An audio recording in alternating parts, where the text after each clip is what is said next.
Kredibilitas penegak hukum di Indonesia sedang mengalami ujian berat. Apa saja sebenarnya yang menjadi faktor utamanya? Apakah faktor politisasi hukum turut berperan dalam ambruknya penegakan hukum di negeri ini? Sudah hadir bersama kami Ketua DPP Perindo Bidang Hukum dan HAM, Tama Satria Langkun, dan pakar hukum tata negara, Ferry Amsari. Selamat malam Bapak-Bapak. Selamat malam, Mbak Anissa. Baik, saya ke Mas Tama terlebih dahulu. Mas Tama, menurut Anda angka 5 itu layak atau tidak? Kalau di rapot udah merah itu, 5. Ya, tentu saja tadi ya ada banyak catatan, khususnya pasca putusan MK. Ini kan yang kemudian betul-betul menjadi sorotan publik. Jadi apa yang kemudian disampaikan oleh Mas Ganjar, tentu saja kita bicara soal konteks yang sangat aktual. Yang paling pertama adalah tentu bicara soal putusan MK ya, yang kemudian sebelum kita bicara putusannya ada ketua MK yang kemudian dia diberhentikan atau dipecat dari jabatannya sebagai ketua MK, dan kemudian dia terbukti karena dalam hal ini melakukan perbuatan-perbuatan yang tidak patut lah, kira-kira begitu. Nah, dari situ kemudian cerminan yang paling utama kita lihat bahwa memang skornya masih merah. Dan kemudian hari ini kita juga melihat ada ketua KPK yang kemudian menjadi tersangka. Namun demikian kita tetap mengedepankan soal proses hukum yang kemudian kita harus hargai, itu sudah ada penetapan tersangkanya, dan kemudian kita lihat ke depan, kita berharap juga kepolisian yang kemudian bekerja betul-betul profesional, mempertimbangkan semua bukti-bukti yang dimiliki.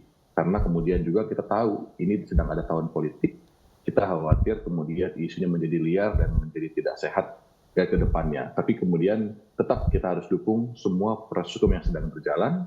Seperti demikian juga kita menghargai KPK juga dalam konteks hal ini, yang sekarang kemudian sedang menghadapi masalah tersebut. Dan mudah-mudahan KPK tetap bekerja terus secara profesional. Ini tidak kemudian mengendorkan gitu ya kerja-kerja KPK dalam memberantas korupsi.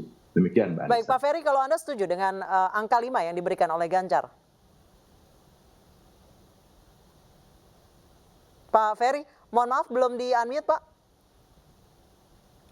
Ya, sebelum ke angka 5 atau lebih dari 5 atau kurang dari 5, aku pikir memang harus ditinjau dulu alat ukur apa dalam rangka pemberian nilai itu. Misalnya ada World Justice Project yang mengukur standar penegakan hukum ya, indeks negara hukum. Nah, angkanya itu kan memang punya indikator tertentu. Misalnya diukur dulu pemberantasan korupsinya. Apakah negara absen dalam pemberantasan korupsi? Faktanya kan cukup menarik ya. Selama 4 tahun belakangan ini kita itu anjlok 4 poin ya dalam pemberantasan korupsi. Artinya buruk sekali.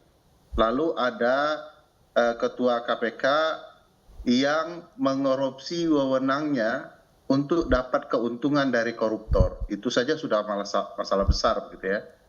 Lalu dalam indikator itu ada penegakan hukum. Misalnya proses pengadilan. Kita tahu ada kasus konflik kepentingan ya, nepotisme antara paman Gibran dengan Gibrannya, dengan partainya, dengan keluarga istana. Itu saja sudah buruk sekali. Dan bagi saya angka 5 itu sedikit lebih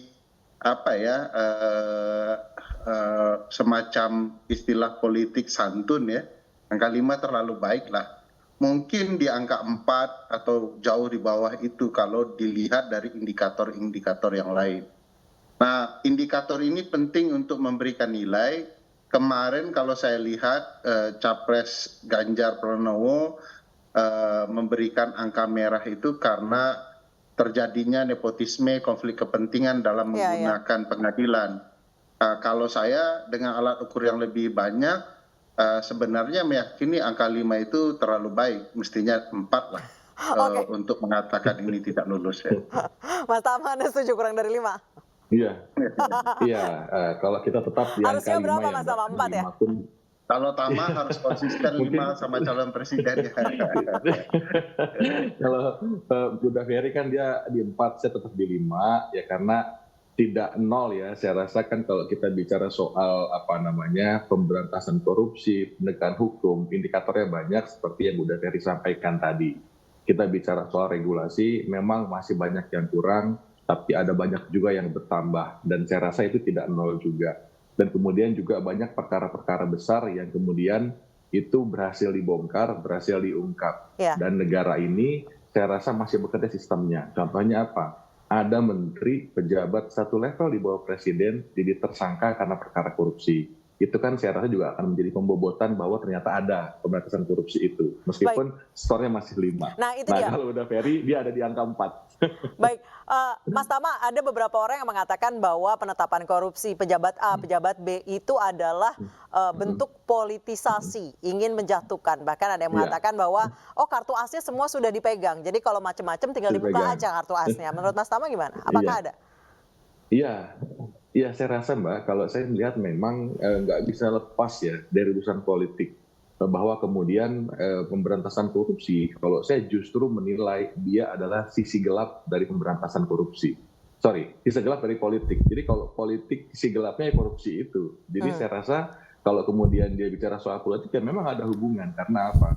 Orang-orang yang tersangka itu kan kemudian dia punya jabatan politik. Dia punya posisi. Nah, apa yang kemudian menghindarkan bahwa ini bukan politik, tapi soal hukum, ya soal bukti. Nah, sepanjang bukti-buktinya ada, saya rasa itu kan menggugurkan soal urusan politiknya. Misalnya, bagaimana menjelaskan ada aliran dana yang mengalir ke pihak A. Bagaimana menjelaskan ada kerugian negara yang nilainya sampai triliunan rupiah di persidangan, semuanya terbukti. Dan saya rasa itulah kemudian yang menggugurkan bahwa ini bukan urusan politik, tapi soal urusan hukum. Jadi, sederhana aja Mbak. Kalau kemudian dari konteks politiknya sudah pasti, karena semua jabatan-jabatan tersebut diperoleh dengan jabatan politik, begitu ya, dengan proses politik. Tapi kemudian ketika ada korupsi, mana buktinya? Nah, saya rasa ada pada itulah batasannya. Kalau Pak Ferry, menurut Anda bagaimana? Semua pejabat ini kartu asnya sudah dipegang masing-masing. Jadi yang terungkap sekarang ya yang bicara macam-macam aja. Menurut Anda gimana? Ya, yang saya perhatikan sih sebenarnya setiap kasus korupsi itu pasti memang ada masalah. Seseorang memang diduga melakukan tindak pidana korupsi.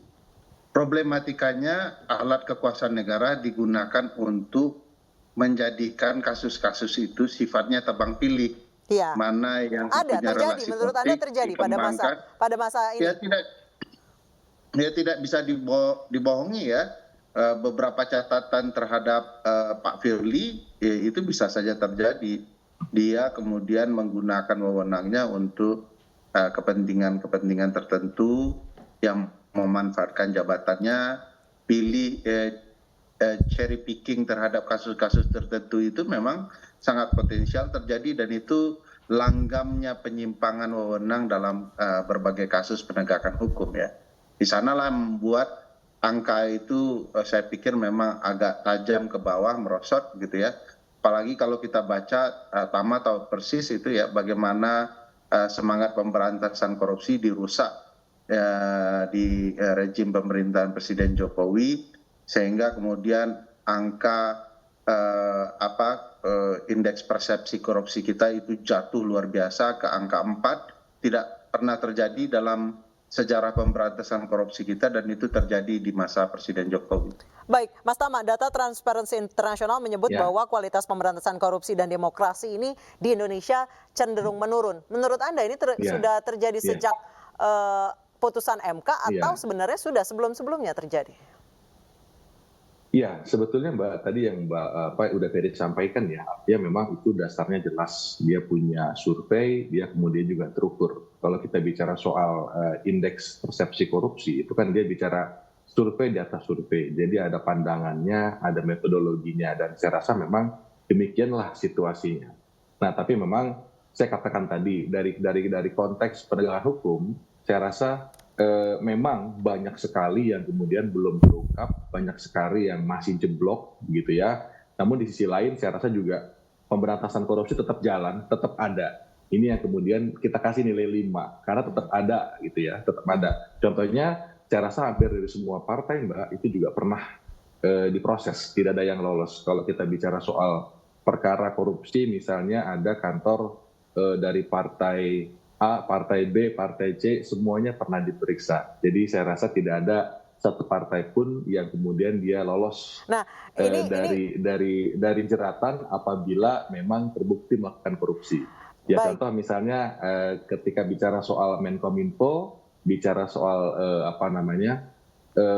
Menteri Pertanian, dan kemudian juga ada dari partai anggota BPK yang dari partai tertentu kan diperiksa juga, meskipun belum dianggap terlibat, tapi pemeriksaan dilakukan, penggeledahan dilakukan. Terus kemudian di perkara lain misalnya seperti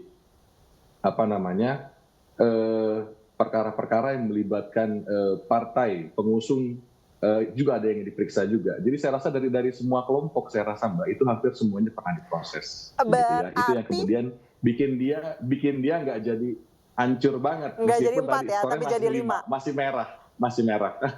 Oke, belum nggak naik ya, belum nggak lulus ya. Baik, Pak Ferry, kalau menurut Mas Tama bahwa cherry pickingnya masih agak light lah, nggak parah-parah banget. Tapi menurut Anda bahwa ini angkanya seharusnya udah nggak lolos, karena 5 masih lolos, 4 udah nggak lolos.